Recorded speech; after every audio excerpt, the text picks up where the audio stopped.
Les outils classiques d'analyse économique sont-ils adaptés aux bouleversements mondiaux actuels? Le dollar va-t-il chuter? Céder sa place aux monnaies virtuelles? Pourquoi la Chine et la Russie engrangent-elles depuis quelques années autant d'or? Pour avoir des réponses claires à ces questions complexes, nous avons rencontré James Rickards.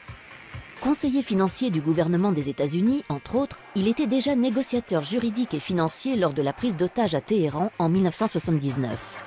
Directeur d'une banque d'affaires à New York, Rickards conseille des fonds d'investissement privés. Et aujourd'hui, il s'inquiète du désarroi des gens plus modestes sur lesquels la crise a fait des ravages. Après le succès en 2011 de Currency Wars, où il faisait de la question monétaire un enjeu de sécurité nationale, Rickards envisage aujourd'hui un nouveau scénario catastrophe dans The Death of Money, la mort de l'argent. Selon lui, seules les nations et les individus qui anticiperont la situation survivront au chaos qui s'annonce. Beaucoup de choses peuvent faire office d'argent. Des tas de choses ont servi de monnaie d'échange. Quand on parle d'argent aujourd'hui, on pense bien sûr au dollar, à l'euro. Historiquement, c'est l'or qui a dominé les échanges pendant des millénaires. Mais au fil du temps, à travers le monde, on a utilisé des plumes, des coquillages, des marques de toutes sortes. L'argent prend bien des formes, mais elles ont tout un trait commun, la confiance. Quand on a confiance dans une monnaie d'échange, c'est de l'argent. Si cette confiance disparaît, ce n'est plus de l'argent. Voilà le propos de mon nouveau livre, La mort de l'argent. Dans quelles circonstances le monde pourrait-il perdre confiance dans le dollar? Down 127 points from yesterday. Atlanta Gas, 7, down 86 points. Bonza International, 9, down 45 points.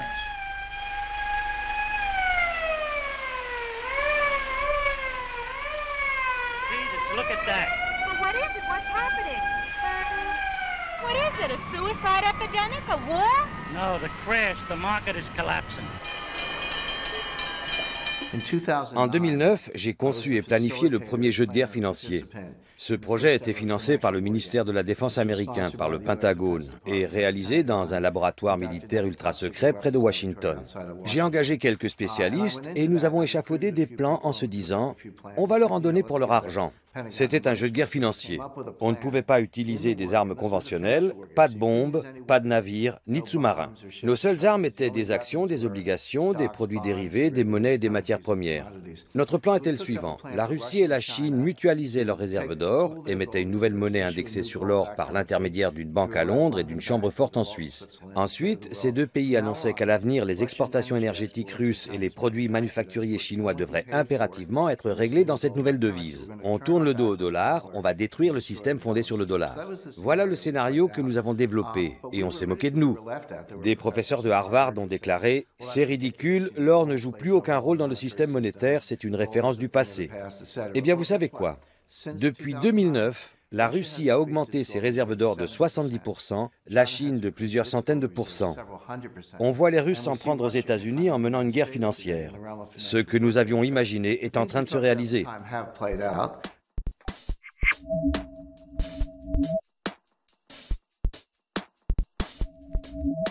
La parole est d'argent, alors parlons-en. Pecunia, le mot latin qui désigne l'argent, vient de pecus qui signifie bétail. Pour les Romains, une vache était en effet l'investissement idéal, car échangeable contre du pain, du blé, des vêtements, etc. Mais le principe du troc montre rapidement ses limites. En 500 avant Jésus-Christ, l'empereur Crésus fait frapper la première pièce d'or, d'où l'expression « être riche comme Crésus ». La monnaie papier est créée 1500 ans plus tard, en Chine, sous forme d'une attestation de dépôt. C'est le premier pas vers la virtualisation de l'argent. Le paiement sans espèces apparaît au XIIIe siècle à Florence.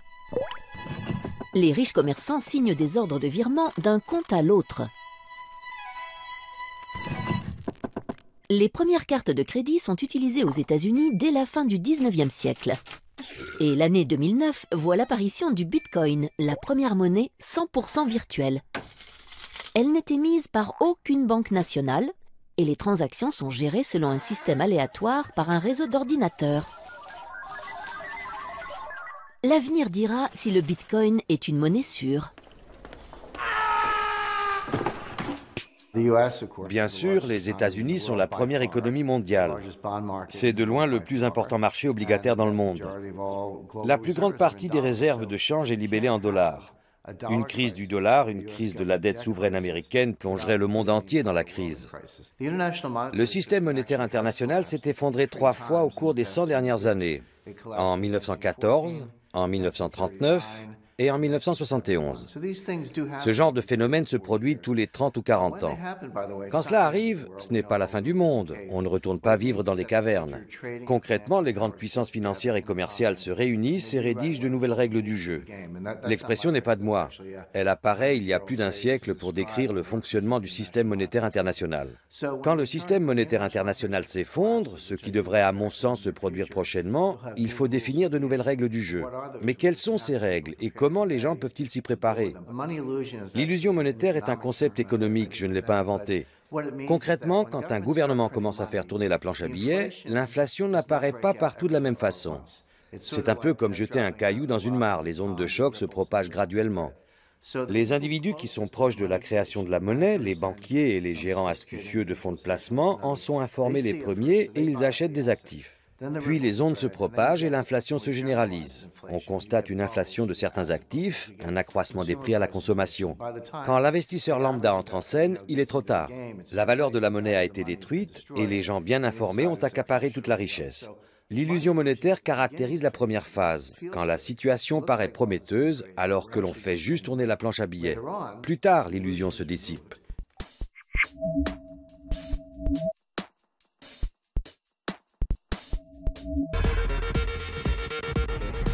C'est la plus célèbre devise au monde sur laquelle est inscrite aussi la plus fameuse « In God we trust », même s'il y a longtemps que les mécréants lui font davantage confiance qu'à Dieu. L'heure est grave, de plus en plus contesté, le dollar est même menacé de disparition. Il pourrait être remplacé par la monnaie virtuelle et autres moyens de paiement numériques. Pourtant, s'il quittait la scène, quel drame pour le rêve américain auquel il est intimement lié. Rien ne pourrait l'effacer de notre imaginaire où il occupe une place de choix. Le dollar est lié à la naissance de la nation américaine. Il a été créé pour financer la guerre d'indépendance. Il est synonyme de conquête et de pouvoir. C'est un trophée. L'Américain est dévoré par l'ardente ambition de faire fortune. C'est l'unique passion de sa vie. Chacun ici désire devenir riche et s'élever dans la société. Personne n'estime impossible d'y parvenir, écrivait Tocqueville en 1840. Même si les immigrants qui rêvaient d'une Amérique aux rues pavées d'or ont vite déchanté. Bretton Woods l'a encore magnifié en faisant l'unique monnaie des échanges internationaux à la fin de la Seconde Guerre mondiale. Symboliquement, depuis, posséder des dollars, c'est pouvoir se payer n'importe quoi, partout dans le monde.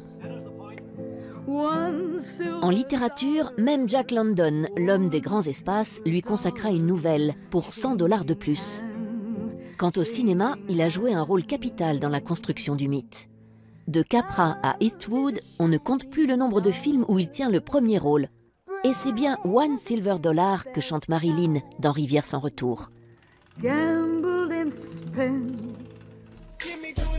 Aujourd'hui, s'il n'a quitté ni les livres, ni les articles, ni les séries, les jeux vidéo ou l'art contemporain, son image fait particulièrement fantasmer les rappeurs, dont il est devenu l'accessoire préféré à longueur de clip. Il y a des choses que l'on sait. On connaît l'échelle du système et on sait aussi qu'un krach est en rapport exponentiel avec la taille du système. Quand le système triple de taille, on ne triple pas le risque, on le multiplie par 10 ou par 100. C'est la nature d'une fonction exponentielle. Quand on regarde le système actuel, on constate qu'il est beaucoup plus gros qu'avant. En 2008, par exemple, on a tous entendu l'expression « trop gros pour faire faillite ». Les banques étaient trop grosses pour faire faillite, il fallait les sauver. Eh bien, vous savez quoi? Aux États-Unis, depuis 2008, les 5 plus grandes banques sont plus importantes encore. Elles contrôlent une part plus grande des actifs bancaires et elles ont une panoplie plus large de produits dérivés. Ce qui était déjà trop grand en 2008 pour disparaître est encore plus grand aujourd'hui. Ce qui veut dire que le risque d'un effondrement catastrophique est encore plus grand. On voit ce qui nous attend. Aujourd'hui, avec les réseaux sociaux, nous sommes plus connectés que jamais. La possibilité qu'une perturbation minime se propage à grande vitesse est encore plus probable en raison de cette connectivité accrue. Si un nombre suffisant d'individus, ce que l'on appelle le seuil critique, est atteint, les agents économiques commencent à changer de comportement en fonction des réactions d'autres agents. Voilà le seuil critique. Il varie d'un individu à l'autre. Mais s'il est atteint, alors des événements mineurs peuvent se propager et causer un effondrement systémique, comme un flocon de neige peut provoquer une avalanche. En d'autres termes, pour qu'un tel phénomène se produise, il faut que les agents soient connectés, il faut qu'ils communiquent. Sans cette connectivité et cette communication, on ne risque pas un changement de comportement à grande échelle.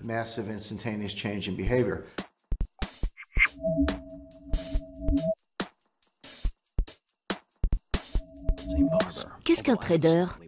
Un opérateur de marché qui vend et achète des actions boursières de façon désormais totalement numérique. Depuis quelques années, il est devenu un personnage sulfureux et romanesque, comme un bandit ou un justicier.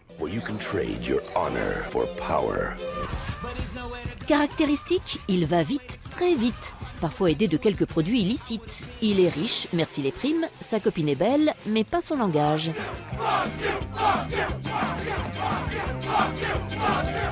Selon le psychologue Robert Hare, 10% des traders peuvent être qualifiés de psychopathes, pourcentage 10 fois plus élevé que dans l'ensemble de la population.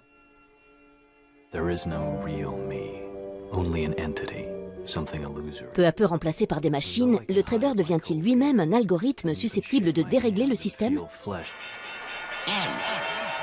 Nous courons le risque qu'un jour, les choses nous échappent totalement et qu'une défaillance entraîne le reste du monde dans l'abîme, les marchés européens et asiatiques compris, puisque tout est interdépendant et se passe à une vitesse fulgurante. C'est ce qui inquiète les gens.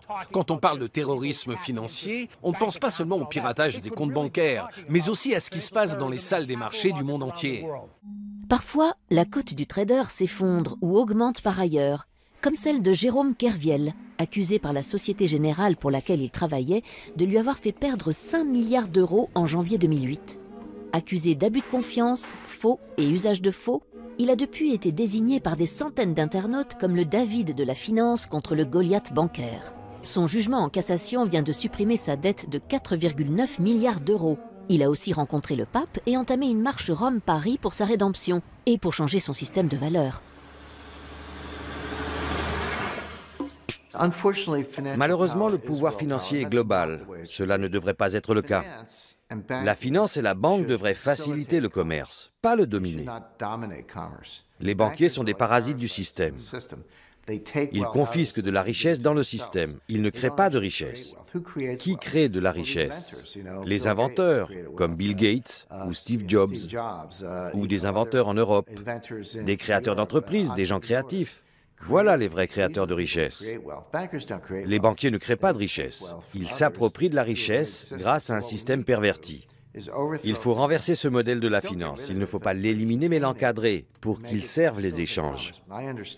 Je comprends le fonctionnement du système et depuis que je m'occupe de finance, je suis scandalisé par sa dégradation.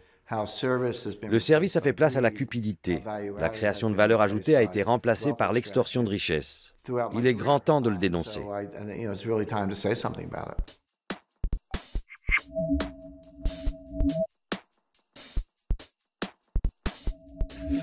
Qui se souvient du Bancor, un nom poétique pour une monnaie qui n'a jamais vu le jour? Imaginé par le grand économiste britannique John Maynard Keynes, le Bancor se voulait le nouvel étalon monétaire international émis par un organisme indépendant. Mais les États-Unis ne l'entendaient pas de cette oreille en 1944. Pourtant, l'esprit de neutralité du Bancor pourrait bien avoir inspiré les créateurs de l'euro, utilisé dès 1999 pour les transactions. On retrouve au fondement de la monnaie européenne la même ambition de créer une devise supranationale. Aujourd'hui, les monnaies virtuelles ont le vent en poupe. Elles ont investi les jeux vidéo principalement en ligne. Sur Second Life, Entropia Universe ou World of Warcraft, accomplir une mission ou dérober un butin peut rapporter des Linden Dollars, des Project Entropia Dollars, des Adena ou autres PO. Certaines plateformes proposent même de convertir les gains amassés en vraies devises ou, plus pragmatiquement, de les utiliser pour régler son abonnement. A l'inverse, pas de problème pour renflouer son porte-monnaie virtuel. Il suffit de se munir d'une carte bancaire, bien réelle cette fois. On n'oublie pas le Bitcoin, la monnaie virtuelle de la vraie vie. Créé en 2009, le Bitcoin est une devise électronique cryptée qui permet notamment d'effectuer des transactions en ligne sans passer par une banque. Le revers du Bitcoin, son cours très volatile qui fait des montagnes russes. Et sa sécurité. Ainsi, 650 000 bitcoins, soit près de 300 millions d'euros, se seraient volatilisés suite au dépôt de bilan de la plateforme d'échange de bitcoins Mt. Gox ces dernières semaines.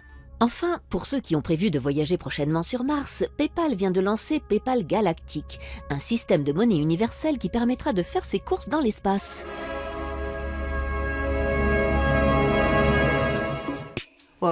On parle beaucoup du Bitcoin en ce moment, cette monnaie virtuelle ou numérique.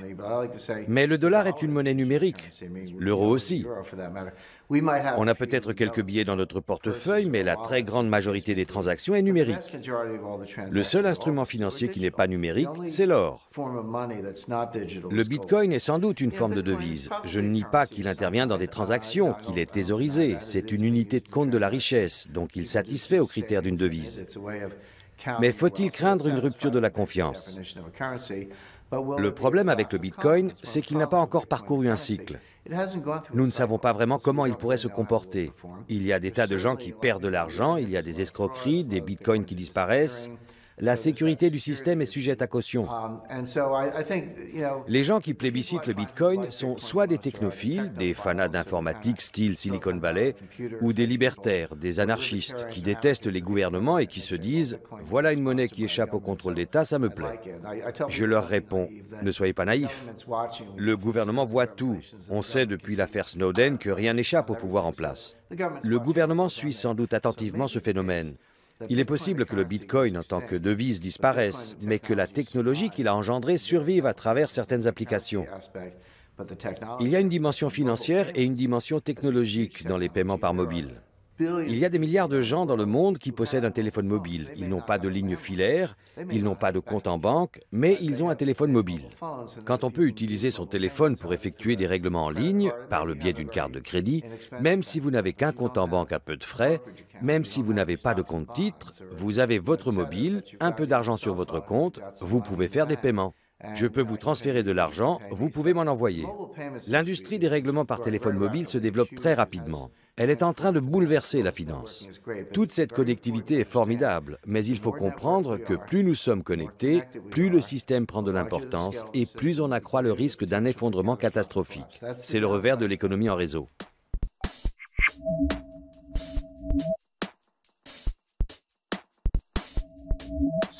Le monde compte environ 180 monnaies officielles.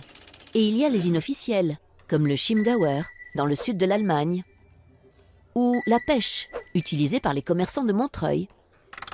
À la bourse, le dollar, l'euro et le yen japonais sont les devises les plus en vue. La bourse la plus importante du monde est celle de Wall Street. En 2013, 7 000 milliards de dollars y ont été échangés. En deuxième position, le Nasdaq, qui est un marché boursier totalement virtuel. L'argent travaille vite, son unité de temps est la nanoseconde.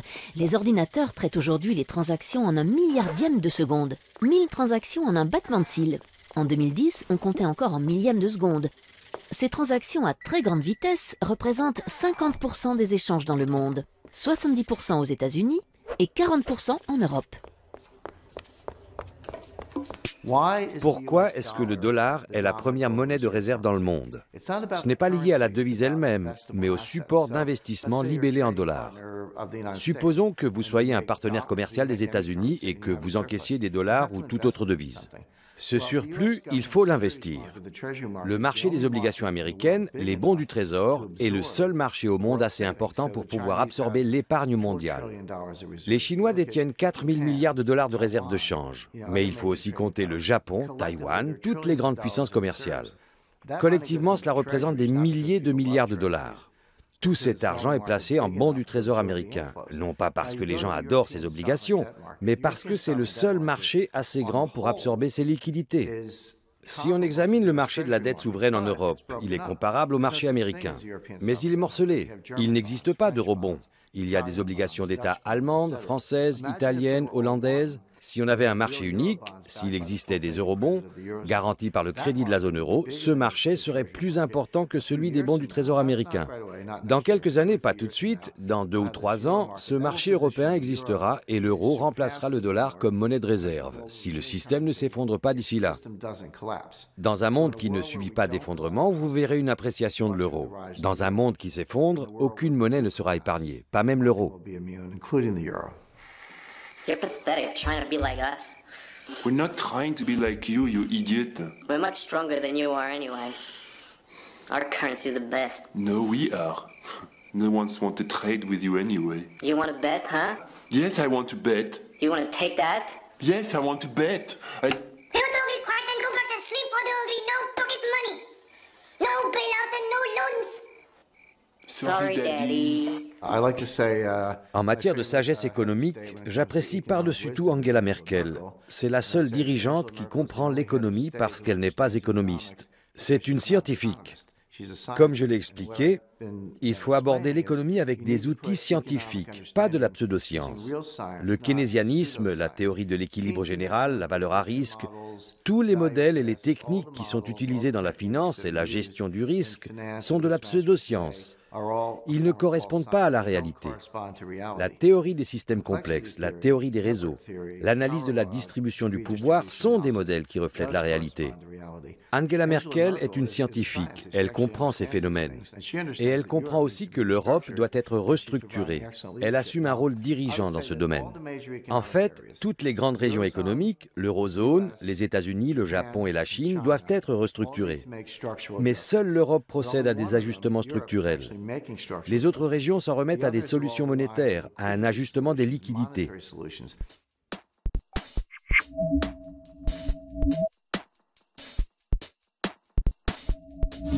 Avec 1400 milliards de dollars, la Chine est le premier détenteur étranger de la dette américaine. Or, il existe une blague connue parmi les banquiers. Si tu dois 1 million à quelqu'un, tu as un problème. Si tu lui dois 1 milliard, c'est lui qui a un problème. La Chine et les États-Unis, c'est un peu comme une entreprise qui voit son plus gros client s'enfoncer dans l'insolvabilité. Faut-il lui prêter toujours plus en espérant qu'il va se refaire une santé, ou bien accepter sa perte et passer à autre chose? Autre problème, le client paye avec du papier qu'il imprime à volonté. Si la Chine s'affranchit brutalement du dollar, c'est l'effondrement du billet vert. Si elle le garde, c'est l'effritement de ses réserves de change. Sa tactique, c'est donc de s'en débarrasser en douce. Une désaméricanisation progressive. C'est au moment de la crise du shutdown, en octobre dernier, que la Chine a mis en garde les USA en leur signifiant qu'elle allait réduire au maximum son exposition au dollar américain. Malgré les risques géopolitiques que cela comporte, la Chine a revendu en décembre 2013 pour presque 50 milliards de bons du Trésor américain. L'acheteur devient ainsi vendeur massif.